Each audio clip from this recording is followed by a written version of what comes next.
Next one is switch statement in C. So generally in C language, we go for multi-way selection statements whenever we want to write multiple conditional expressions. And one of this multi-way selection statement is switch statement, apart from else if ladder. So it will help you to choose one particular block out of multiple blocks. Okay. So let's see the syntax for the switch statement. First, expression is evaluated and the value produced by this expression will be checked with the case values. Let us suppose the value produced by the expression is value 1 and this is going to match with the case value 1. Then this block of statements will be executed. And executing the break statement will move control out of this switch.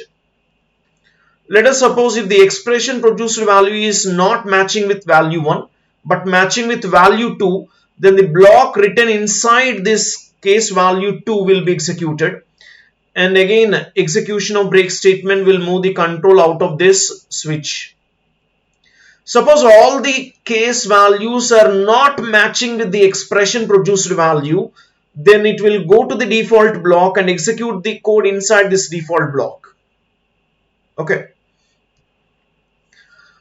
And while using this switch statement, you must remember several points or things to remember while using switch statement. First one is integral type.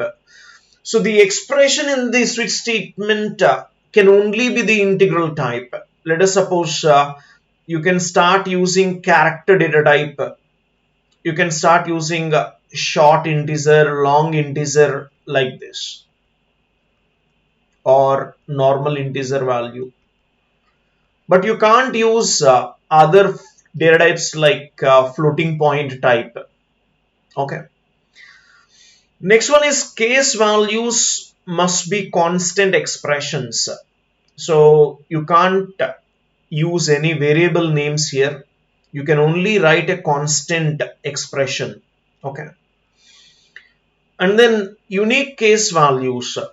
All the case values must be unique. It cannot be a duplicate value. Okay.